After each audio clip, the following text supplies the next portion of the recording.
on, guys? It's your boy. Welcome back to another video. Today we are going to be watching another rom-com in our 100 Films in 100 Days series. I think we're on 6 rom-coms in a row. This is incredible. I feel like I'm doing a really good job of actually watching rom-coms right now, and I will tell you, it's been a really fun time.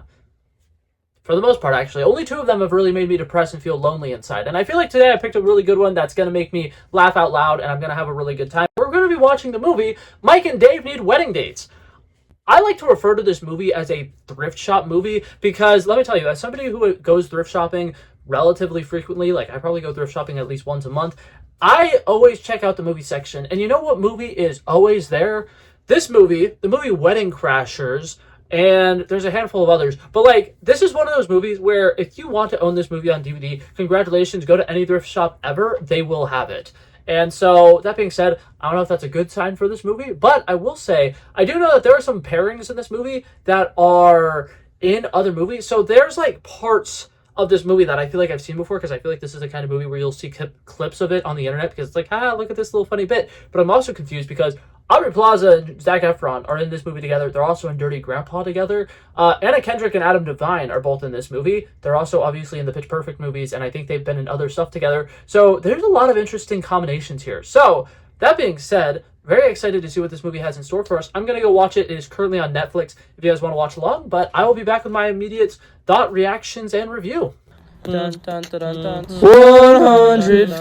in 100 days. Okay, that was a movie for sure. I definitely think that you could consider that a movie. It was an hour and a half. That's a feature-length film right there.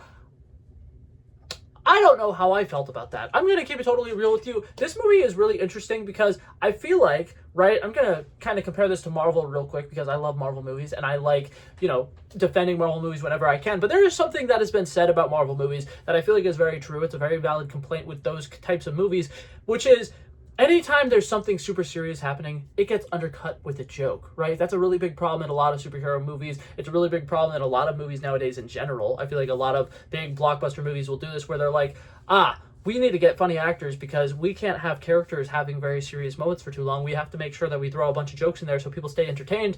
And this movie very much feels like that. I love whenever you are making a movie and you're letting the actors just kind of like riff off of each other, and it's very obvious that they're just kind of like improvising jokes on the day of, and they're just kind of like throwing things at the wall to see what sticks. But the problem is, when you do this, you need to make sure that some of the stuff that doesn't stick doesn't stay in the movie. And I feel like they don't do a really good job at that. There are a lot of jokes in this movie that I feel like really should have been cut, or there probably could have been better options for. And it becomes one of those things where it's like, Adam Devine, I want to say probably 70% of his lines in this movie, I would assume, are ad-libs by Adam Devine. Devine? I don't know if I'm pronouncing his name correctly, but the majority of his lines, you could tell, are things that he improv day of, and some of them are really good. Some of them are like, yeah, that's a good quip, that works really well. Some of them are kind of like, I think you're overdoing it. And it's one of those things where it's like, this movie has a lot of moments where like it's very emotional, and there's like 2 characters are finally having like a heart-to-heart, and they are kind of like meshing, and it's like, oh, there might actually be a little bit of romance here. That's awesome. We're liking this. We're digging this. And then instantly they're like, throw a joke in there. Yeah, make it funny. And I feel like that kind of undermines a lot of the emotional stakes in this movie. I think it undermines the fact that this movie feels like a grounded movie that could actually happen in real life. This movie feels like a Looney Tune cartoon. And I think that there's definitely some plus sides to that. Some of the jokes really work. Some of the weird sequences where they're like, oh, we're going to do a Jurassic Park ATV ride, and we're going to do some BMX fucking tricks in the middle of this. That's cool. That works. That's kind of entertaining. That's fun. It's off the walls. It's beyond bazonkers crazy. And I like that, right? There's some fun to be had there. But there's also a lot of moments where it's like, okay, at the end of the day, these are 2 brothers fucking up their sister's wedding, and there needs to be some stakes for that. They need to actually feel kind of the hardship with that. And the problem is, both of these main guy characters don't really feel like they've ever grown up at all. And I think that they're both supposed to be, mid-20s to, early 30s maybe potentially. And at no point do they ever feel like they take responsibility for any of the actions that they have. And I understand you're going to be like, hey, Blake, it's a comedy. That's kind of the point. It's too dumbed down. Adam Devine's character is constantly having moments where, like, somebody will say a word to him and he's like, I don't even know what that means. And it's like, why is this character lobotomized? they've made it clear these characters went to high school together and they both graduated high school. He should know basic words. He should know basic English. He should be able to kind of like put context clues together. He shouldn't be so codependent on Zac Efron's character that whenever he's deprived of Zac Efron's character, he can't stand alone and he can't do literally anything and function at all. I understand that's part of the plot with this movie is they kind of have this codependency issue, and Aubrey Plaza kind of has a codependency issue with Anna Kendrick's character, and it kind of creates this weird issue where both of them are like being good enough friends that their friend wants to keep them around, but not being too good of a friend that they're like making sure that their friend goes off and does the successful things that they're capable of doing. And it creates kind of an interesting conflict. But like what I said earlier with all the quips, anytime we get any semblance of, okay, this is going to be like a kind of deeper meaning, and these characters are having a heart-to-heart, and they're like, hey, I'm weighing you down. You got to go chase your dreams. You got to go do these things that you're very passionate about.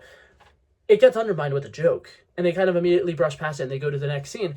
And it's one of those things where it's like, there's so many elements of this film that I feel like could have been really interesting, could have been really cool, and they could have done something with it. And instead, they're too busy trying to hit like a joke quota that they kind of missed that. And I think that honestly takes away some of the memorabilia of this film, I would say, because one thing about a comedy is when you leave, you'll remember kind of the feeling of like, ha, this movie made me laugh. I had a really good time. I really enjoyed this movie because I was ha-haing a lot. But something in the long run is you're not going to really remember any of those like individual jokes that made you laugh. Like obviously there will be a little bit of moments where you're like, that was a really silly joke.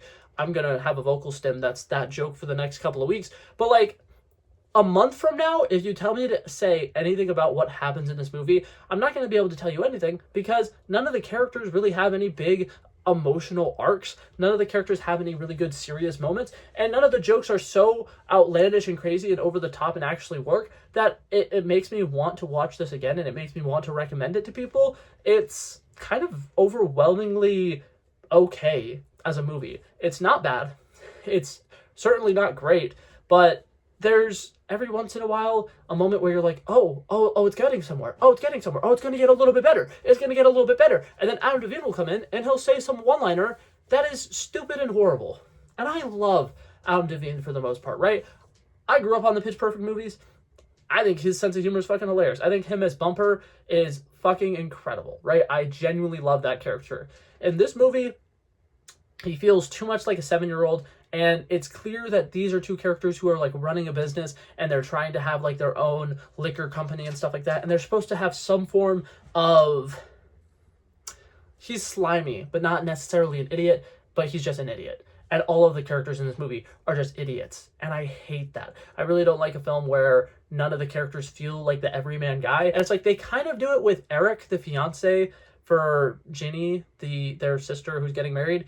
And it's like, yeah, that's cool, but like he's barely in the movie, so it really does a really hard. You have a really hard time grounding anything in this movie in reality, and it ultimately makes it where it's like the jokes don't pay off as well because like they're just jokes for joke's sakes.